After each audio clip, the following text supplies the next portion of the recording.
Bonjour à tous, bienvenue dans ce premier épisode. Le modeste but de ce podcast, c'est de vous donner toutes les clés pour vous lancer dans des œuvres du cinéma plus anciennes, tout en se baladant un petit peu dans l'histoire du cinéma. On commence tout de suite avec ce premier épisode consacré à un très grand film allemand qui a bientôt 100 ans. Nous sommes en Allemagne à la fin des années 20. Un professeur d'une cinquantaine d'années peine à intéresser sa classe d'étudiants. Il découvre que ceux-ci se rendent fréquemment à l'Ange Bleu, une sorte de cabaret avec des chanteuses peu vêtues, on va dire. Au début, outré par ses mœurs légères, le professeur finit par entrer et tombe amoureux de Lola, une des chanteuses. Il ne pensait pas être aimé un jour, alors il croit lui être redevable en tout. Il est prêt à toutes les humiliations pour elle, la chute n'en sera que plus dure.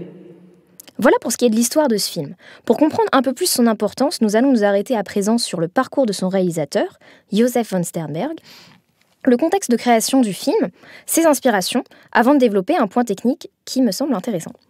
Alors, Josef von Sternberg, c'est un réalisateur autrichien qui est né à la fin du 19e siècle. Sa famille s'installe à New York quand il est enfant, et âgé d'une vingtaine d'années, il se lance dans le cinéma comme assistant réalisateur. Il a failli faire des films avec Charlie Chaplin, avec qui il s'entendait très bien, mais les producteurs refusent ses projets, jugés trop sombres. Il fait quelques films muets qui seront des modèles pour les futurs films de gangsters hollywoodiens, mais c'est surtout L'Ange Bleu en 1930 qu'il fait connaître. Le film est présenté comme le premier film allemand parlant et sera un triomphe. Ce film lance la carrière de Marlène Dietrich, avec qui von Sternberg tournera 7 fois et aura une aventure. Plusieurs films postérieurs à ce film seront des échecs financiers, notamment la fresque épique L'Impératrice Rouge en 1934, toujours avec Marlène Dietrich. Josef von Sternberg finit donc par abandonner la réalisation dans les années 50 et devient prof de cinéma. L'anecdote improbable, c'est qu'il a été prof à Los Angeles et parmi ses élèves, on compte Jim Morrison et Ray Manzarek, qui seront les futurs membres des Doors. Bref, en 1969, il meurt à 75 ans après avoir été reconnu unanimement comme un très grand réalisateur. Alors qu'il est habitué au code hollywoodien, il réalise L'Ange Bleu, ce sera le seul film qu'il va faire en Allemagne. Mais dans les années 20 et 30, il y a une autre inspiration esthétique pour ce film. C'est un mouvement clé en Allemagne dont on retrouve les traces dans L'Ange Bleu, c'est l'expressionnisme allemand.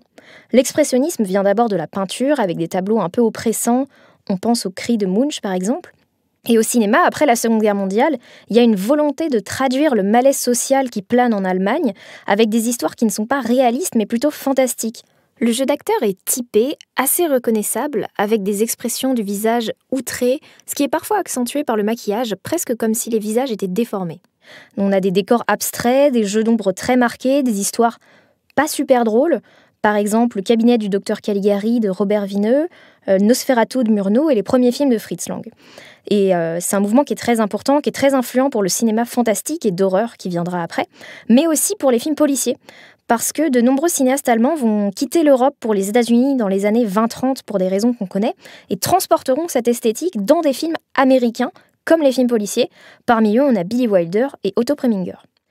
Dans L'Ange Bleu, le sujet n'est pas fantastique, mais on retrouve des références à l'expressionnisme allemand dans la noirceur de l'histoire et dans les décors extérieurs, parfois assez irréalistes et théâtraux, comme pour refléter les émotions des personnages. Maintenant qu'on a un peu débroussaillé le terrain, on va pouvoir s'intéresser plus au film. Pour comprendre les sacrifices et les humiliations endurées par ce professeur, il faut imaginer qu'aujourd'hui, ce serait comme si le maire de votre ville tombait amoureux d'une influenceuse d'OnlyFans et participait à ses vidéos. Là, on a un prof un peu naïf, moqué par ses élèves, qui découvre qu'une femme, très belle en plus, s'intéresse à lui. Et le film excelle dans la construction des personnages qui ne sont jamais caricaturaux, mais toujours complexes et en constante évolution. Le portrait de ce professeur fait par Josef von Sternberg reste bouleversant 100 ans après, parce qu'il y a une vraie finesse dans l'écriture, une vraie profondeur dans les personnages, qui symbolise cette crainte universelle de ne pas être aimé. Pour ce faire, Josef von Sternberg encourage un jeu d'acteurs très particulier, sur lequel on va s'arrêter quelques instants parce que c'est un élément du film qui peut être assez déroutant pour le spectateur du XXIe siècle. Josef von Sternberg fait appel à Marlène Dietrich et surtout à un acteur peut-être un peu oublié aujourd'hui qui est Emil Jannings, qui était un grand acteur du muet et le premier à avoir reçu l'Oscar du meilleur acteur. Pour rappel, on est en 1930.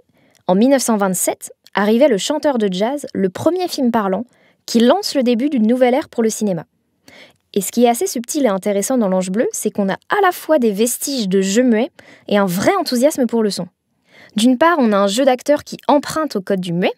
Au début du film, Emil Jannings a un jeu assez théâtral et le son est mis en scène de façon assez répétitive, comme si le film apprivoisait progressivement le son. De même, le jeu d'Emilia Nings devient de plus en plus subtil et réaliste, comme s'il basculait en quelque sorte dans le cinéma parlant. Et pour mettre en avant ses acteurs, Josef von Sterberg fait un usage singulier du cadrage, en particulier du gros plan. Le cadrage, pour rappel, c'est la façon dont on va centrer des éléments ou décider ce qu'il y a dans le plan ou non. Sans en dévoiler trop sur l'intrigue, il y a un gros plan marquant dans le film, dans lequel on lit sur le visage d'Emilia Nings toute l'humiliation qu'il a endurée par amour pour cette femme. Donc le gros plan permet d'interpréter des micro-gestes du visage et le résultat est déchirant. Pour conclure, ce film est assez emblématique de ce qu'on peut appeler les rise and fall, c'est-à-dire des films qui sont construits sur des motifs d'ascension et de chute. Ce ne sont pas à proprement parler des genres de films, parce qu'on retrouve beaucoup de types de films très différents qui s'appuient sur ces motifs, notamment les biopics. Et à mon avis, aujourd'hui, on peut faire un lien assez clair avec ce film et un réalisateur que vous connaissez tous, qui est Scorsese. D'autant plus que Scorsese, c'est un réalisateur qui fait partie de ces gens qui ne dorment pas et qui voient 400 000 films par an. Et donc, il a forcément vu L'Ange bleu. Et on retrouve dans ces films ce même schéma où les personnages ont une gloire éclatante, arrivent à un niveau et redescendent. Et donc, ce qu'on peut voir, c'est qu'il y en a un film qui a plus de 100 ans et qui finalement est très moderne, très contemporain et peut plaire à tous. Voilà pour la fin de ce podcast.